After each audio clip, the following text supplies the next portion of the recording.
What if AI does not replace the scammer? What if it simply makes the scammer cheaper, faster, and harder to recognize? Recently, a Japanese entertainment magazine described a strange gray market business. At first, it sounds almost absurd. A middle-aged man stands in front of a camera, records himself dancing, then hands the footage to AI. When the video comes back, the person on screen is no longer the man. The face has changed. The body has changed. The account now looks like a young female influencer. But the motion is real. That is the uncomfortable part. This is not just a fake image. It is a human performance wearing an artificial body. The fictional girl then posts on Instagram, TikTok, and other social platforms. The videos attract male viewers.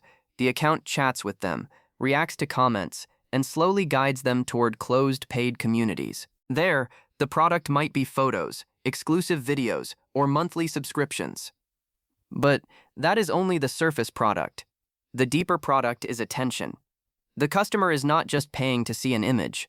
He is paying for the feeling that someone beautiful, lonely, and slightly reachable has noticed him. And that is where this story becomes more interesting than a normal AI deepfake story. For years, we have talked about AI replacing human labor. But here, the gray market discovered a different arrangement. AI creates the face.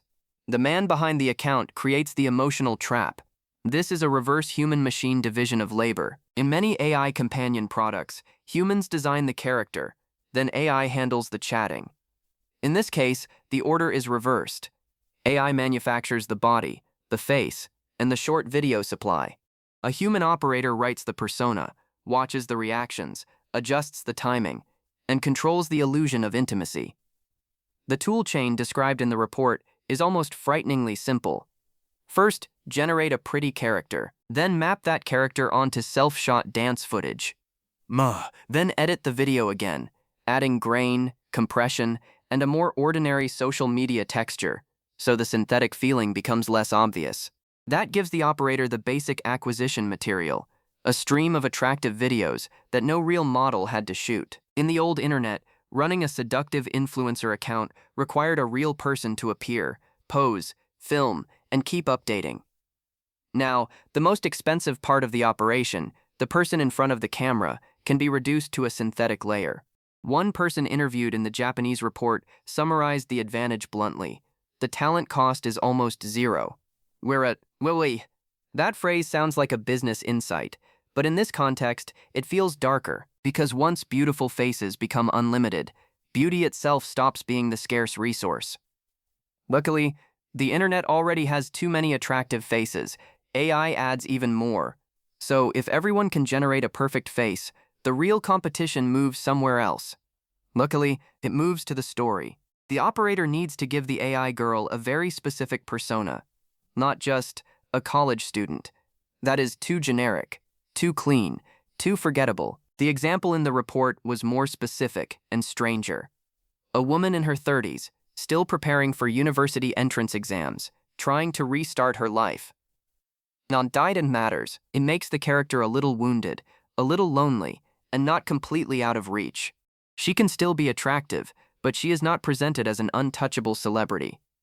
She has a gap, and that gap becomes the hook. The person behind the account can reply to one comment, wait before answering one message, like a post at exactly the right moment. Give a fan just enough signal to make him wonder, did she notice me? Am I different from the others? This is not something a generic chatbot automatically does well. The operator knows the audience because, in a sense, he is part of that audience. He understands what lonely men may project onto a profile. He knows what kind of flaw makes someone feel approachable. He knows how slowly to reply, how warmly to respond, and when to disappear. The AI provides the body. The human provides the script of desire.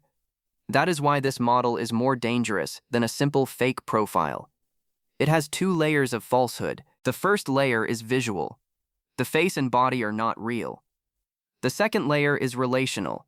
The gender, the identity, and the emotional connection the customer thinks he is building are also staged, but the private messages may still come from a real person.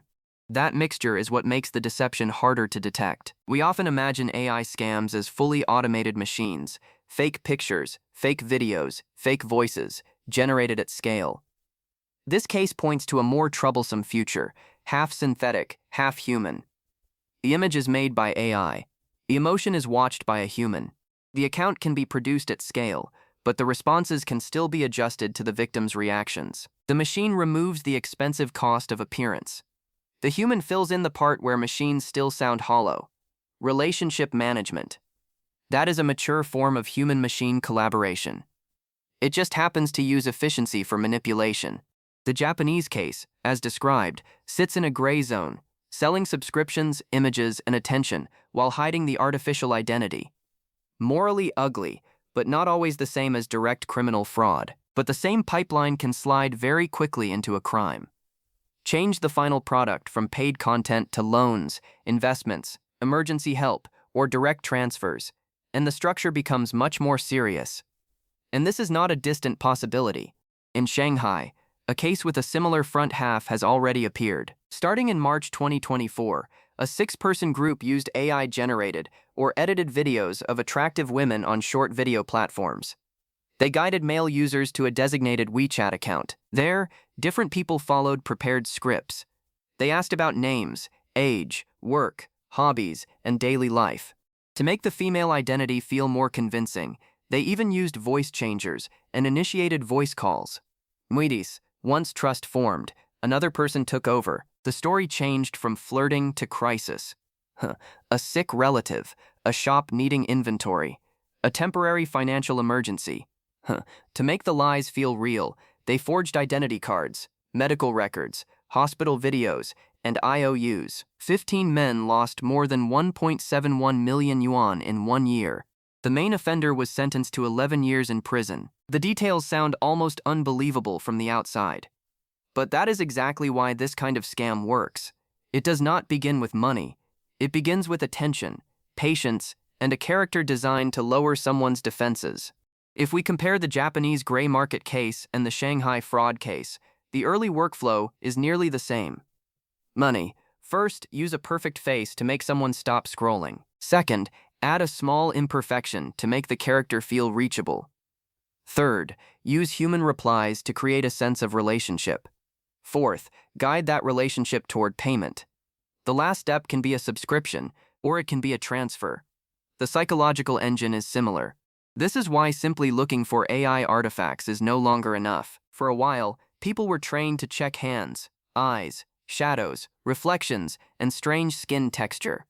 Those clues can still help, but they are not enough because the most important part of the trap may not be inside the pixels. It may be behind the screen. Even if you recognize that the image is synthetic, you may not recognize the emotional script being written for you. The future of AI scams will not always look like a machine talking to a human. It may look like a human using a machine to become whatever the target wants to see. That is the real warning here. AI did not create the loneliness. It did not invent desire, attention, vanity, or trust. It simply lowered the cost of turning those human vulnerabilities into a business. UnBull verdict. The most dangerous AI scams will not be fully automated. They will be half synthetic, half human, and designed around the oldest weakness on the internet. The hope that someone on the other side of the screen really sees you.